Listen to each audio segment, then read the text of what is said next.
Hai semua, apa khabar? Sekali lagi saya Mahadevan, seorang peguam beramal di Tetuan J. Ferry dan Jamil. Topik kita pada hari ini adalah JID dari perspektif seorang peguam. Topik kita pada hari ini pada pendapat saya adalah sesuatu yang agak teknikal, sesuatu yang lebih berunsur atau berciri undang-undang.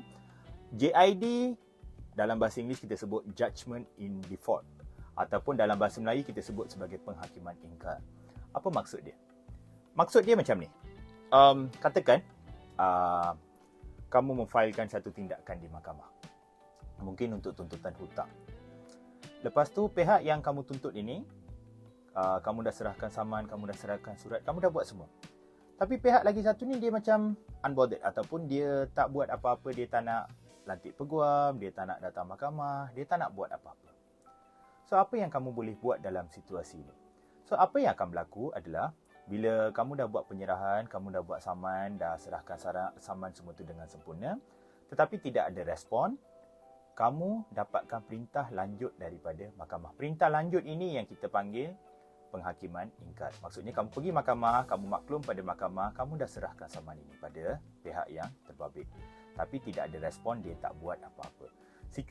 Sekiranya mahkamah berpuas hati bahawa penyampaian adalah sempurna, penghakiman ingkar akan dimasukkan. Selepas penghakiman ingkar dimasukkan, maksudnya pihak lagi satu ini akan dikira seolah-olah tidak mencabar tuntutan kamu. Maksudnya tuntutan kamu ini tidak dicabar.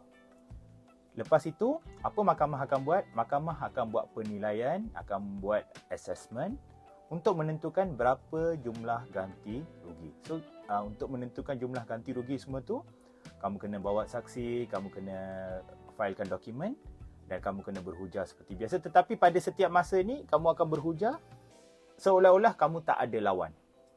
So, bila mahkamah dah menilai semua bukti kamu, dokumen kamu, mahkamah berpuas hati ini adalah jumlah tuntutan, mahkamah akan memberikan satu award.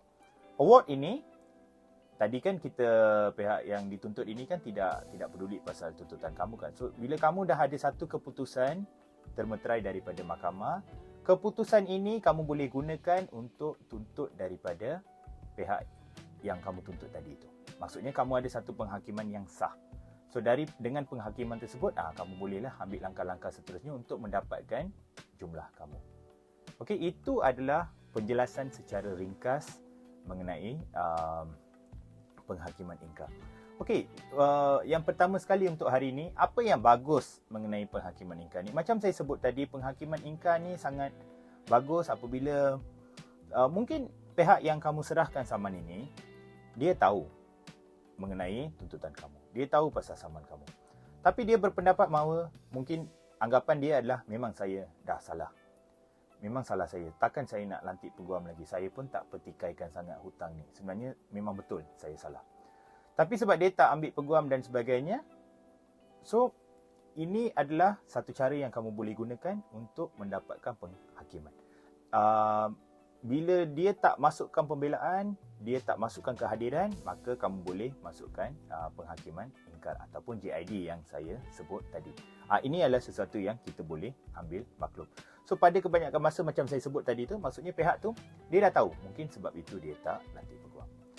Poin kita yang kedua, apa yang bagusnya adalah bila kita dah tahu pihak lagi satu ni dia tak contest ataupun dia tak dispute ataupun dia tak mempertikaikan tuntutan kita itu. Maksudnya dari segi perundangan, dari segi yuran yang kamu bayar peguam, sepatutnya sewajarnya adalah lebih rendah kerana ianya tidak melibatkan perbicaraan penuh. Maksudnya jika pihak lagi satu dia memfailkan pembelaan, dia mempertikaikan tuntutan kamu itu, maksudnya kerja yang kamu harus buat dan peguam harus buat akan menjadi lebih banyak. So fees dia pun akan berbeza. Tapi ini adalah realiti. Di luar sana, ada banyak senario di mana judgment in default ini, JID ini ataupun penghakiman ingkar ini disalahgunakan. Apa yang akan berlaku adalah ada beberapa pihak yang tidak bertanggungjawab yang mengambil jalan mudah untuk mendapatkan satu penghakiman. Saya bagi contoh apa yang mungkin berlaku di luar sana. Dan contoh yang saya berikan ni adalah contoh-contoh yang saya kerap lihat di luar sana. Mungkin kamu adalah satu syarikat yang besar dan kamu ada beberapa cawangan di seluruh Malaysia. Dan adalah kepercayaan kamu segala surat menyurat ataupun segala urusan rasmi adalah dibuat menerusi HQ. Tetapi pihak ini, dia berbuat jahat. Apa dia nak buat? Dia nak kenakan kamu. Dia buat satu surat tuntutan. Dia buat penyerahan bukan di HQ kamu. Dia buat penyerahan di salah satu branch office kamu. Dan mungkin orang yang berada di branch office ini mungkin adalah pekerja biasa yang tidak faham apa yang berlaku, dan bagi mereka mungkin ianya adalah satu sepucuk surat. Mereka tidak tahu apa implikasi apa surat tersebut dan mereka pun terima. Dari segi takrifan undang-undang, mereka boleh berhujah untuk mengatakan penyampaian adalah sempurna. Saman ini telah diserahkan kepada kamu. Tetapi secara realitinya, kamu tidak tahu. Kamu tidak ada pengetahuan mengenai saman ini, maka kamu jam. Tapi kamu ada orang yang dah pergi tunjukkan pada mahkamah, kata penyerahan telah sempurna, kamu tidak berminat untuk buat apa-apa, dan dia minta satu penghakiman dari mahkamah. Dia dapatkan satu penghakiman dari mahkamah dan dia datang ke pejabat kamu, dia kata nak sita barang. Ini yang salah satu cara yang orang gunakan di luar sana untuk menekan satu pihak. Ini adalah sesuatu yang tidak betul. Tetapi masih berleluasa di luar sana kerana ramai di luar sana suka mengambil jalan mudah. Bukan semua, tapi adalah segelintir. Dan pada masa yang sama, apa yang akan berlaku bila berlaku situasi macam ini adalah pihak-pihak